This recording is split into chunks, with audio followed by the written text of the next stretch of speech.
le contrat de vente. Donc, nous allons faire un rappel sur la notion de contrat et ensuite les conditions de validité du contrat, les types et les formes de contrat. Ça, c'est le programme que vous avez vu déjà en première. On va introduire donc avec le rappel.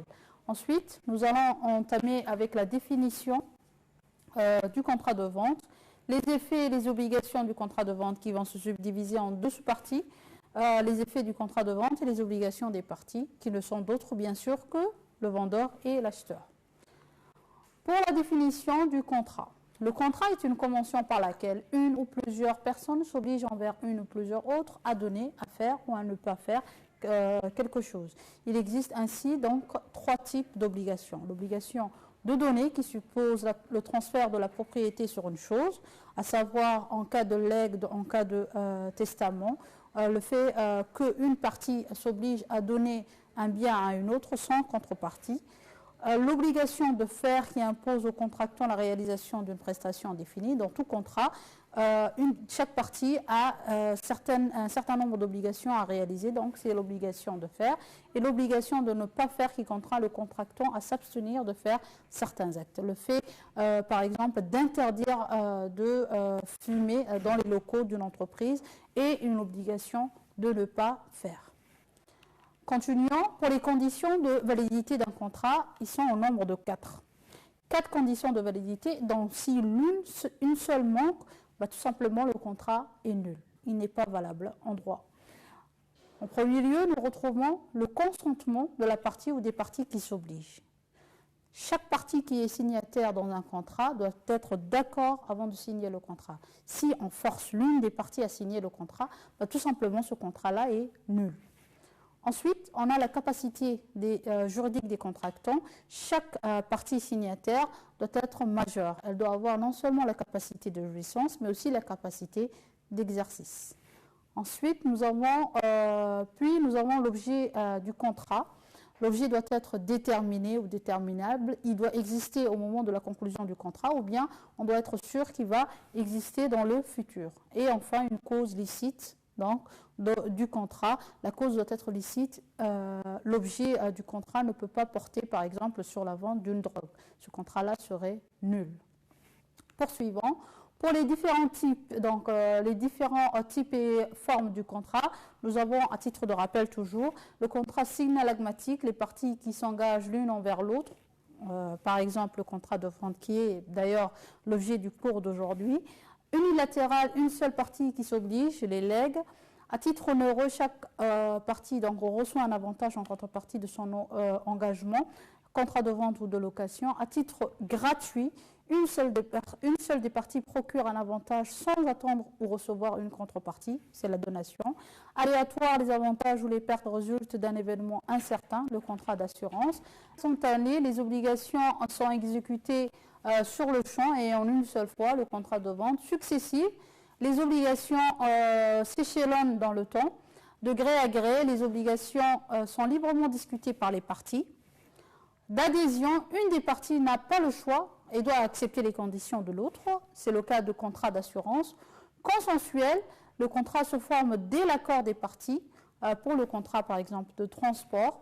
Réel, le contrat se forme par la remise d'une chose, le contrat de prêt à usage. Solennel ou formel, la loi exige la rédaction d'un acte pour que le contrat soit valable. Individuel, les parties s'engagent personnellement, c'est le cas de contrat de cautionnement. Et collectif, la signature du contrat engage un groupe de personnes, c'est le cas d'une convention collective. Donc tout ça, c'était à titre de rappel. Aujourd'hui, donc, nous allons présenter maintenant l'objet de notre cours qui était le contrat de vente. Donc, qu'est-ce qu'un contrat de vente, très chers élèves? Le contrat de vente est un accord par lequel une personne, dénominée le vendeur, s'engage à transférer la propriété d'un bien à une autre, dénommée l'acheteur, moyennant un prix. Donc, vous retrouvez ici les deux parties dans un contrat, qui sont le vendeur et de l'autre côté, l'acheteur. Que doit faire le vendeur? Il doit s'engager à transférer la propriété d'un bien à une personne, qui est l'acheteur. Et l'acheteur doit, après avoir reçu le bien, bien sûr, payer le prix de la chose. Donc, on rappelle la définition. le contrat de vente est un accord par lequel une personne dénominée le vendeur s'engage à transférer la propriété d'un bien à une autre personne dénommée acheteur, moyennant un prix. C'est un contrat consensuel, comme vous venez de le voir à titre de rappel, synallagmatique étant donné qu'on retrouve deux parties et à titre onéreux. Pourquoi? Parce qu'il n'est pas gratuit. Le contrat de vente doit respecter les conditions de validité qui sont communes à tous les contrats, les 4 conditions qu'on avait déjà citées. On doit retrouver notamment le consentement des deux parties, que ce soit le vendeur ou l'acheteur, doivent être tous deux d'accord pour signer le contrat. Quoi d'autre? À part ça, on a la capacité des parties. Capacité des parties, comme je vous l'ai déjà expliqué, qui voulait dire que les deux parties doivent être majeures avant de signer le contrat. Ensuite, l'objet certain. Lors d'une vente, on doit être sûr que le bien existe maintenant, au jour d'aujourd'hui, donc au jour de la signature du contrat, ou bien qui va exister dans le futur, dans le cas par exemple d'une récolte. Et la cause licite et non contraire à l'ordre public et aux bonnes mœurs, donc l'objet du contrat doit porter sur un bien qui est licite. Il doit également respecter les conditions spécifiques au contrat de vente. Ces conditions portent sur l'objet de la vente qui ne peut porter que sur des choses identifiables et dans le commerce. Et le prix doit être déterminé, réel et sérieux. Ici, ce que vous devez retenir dans la définition du contrat de vente, c'est qu'on retrouve deux principaux acteurs qui sont le vendeur et l'acheteur. L'un, le vendeur s'engage à livrer la chose, alors que l'acheteur va s'engager à payer le prix après réception de la chose.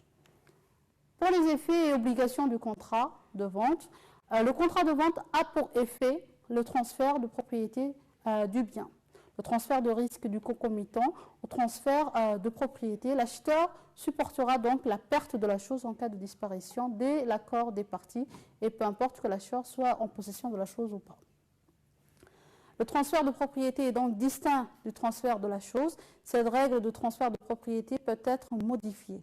En pratique, les contractants peuvent, dans un commun accord, prévoir que le transfert de propriété s'opérera à une date précise, date de la livraison, ou lorsqu'un événement se produira, le paiement de salaire après l'obtention d'après. Donc pour le contrat de vente, comme je vous l'ai déjà expliqué, il y a deux principales obligations. Le vendeur qui s'engage donc à transférer le bien, et dès que bien sûr il transfère le bien, il n'est plus responsable de ce bien. S'il y a bien sûr, en cas de perte, ce sera à l'acheteur de supporter les pertes du bien en question. Comme pour toute définition, donc, on retrouve les obligations donc, du contrat. Les obligations dans le contrat de vente, notamment, on avait l'acteur qui était le vendeur. Il a l'obligation de délivrance. Il doit bien sûr remettre le bien à l'acheteur. S'il ne l'a pas remis, ce n'est plus un contrat de vente. Donc, dès la remise de la chose, à partir de ce moment-là, il doit être matériellement le bien à la disposition de l'acheteur. Obligation de garantir l'acheteur contre l'éviction. Qu'est-ce que l'éviction? C'est que le fait que l'acheteur est certain de pouvoir utiliser son bien sans être gêné par le vendeur ou un tiers qui se dira légitime propriétaire. Donc, qu'est-ce que ça veut dire?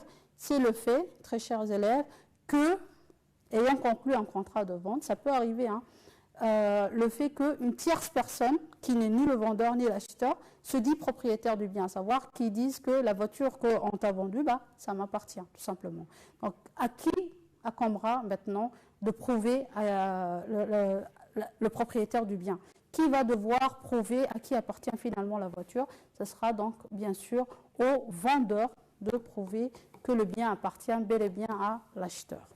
Ensuite, nous avons l'obligation de garantir la conformité. Le produit acheté doit correspondre à celui qui est décrit par le vendeur. Au jour de la livraison, le bien que vous aviez négocié et précisé au vendeur, c'est ce même bien qui doit vous livrer. Donc, d'où le fait de la garantie de la conformité. Obligation de garantir les vices cachés. Le vendeur garantit le bien vendu contre les défauts qui n'auraient pas été décelés au moment de la vente et qui empêcheraient par la suite une bonne utilisation du bien. Donc, qu'est-ce que les garanties de vices cachés? Tout simplement, ça arrive aussi, effectivement, le fait que, par exemple, un vendeur ayant vendu un bien à un acheteur, 2 jours après utilisation de ce bien, il remarque qu'il y a un problème sur le bien. ce bien en question qui a un problème, si l'acheteur n'avait pas remarqué ce problème au moment de la conclusion du contrat, ce sera au vendeur de réparer le bien en question. Soit il va réparer, soit il va rembourser l'acheteur et reprendre son bien. Pourquoi? Parce que cela incombe au vendeur, c'est son bien après tout. Donc c'est à lui de garantir les vices cachés de la chose. Poursuivons. Pour les obligations, donc toujours des parties, nous retrouvons comme deuxième acteur l'acheteur. Donc l'acheteur a comme obligation le paiement du prix. Ça, c'est principal.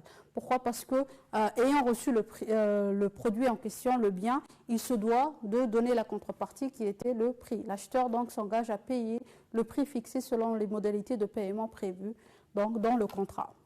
Ensuite, il a l'obligation aussi d'enlever la chose. L'acheteur s'engage à prendre la chose achetée. Donc, au moment de la livraison, l'acheteur devra être là et devra réceptionner le bien en question.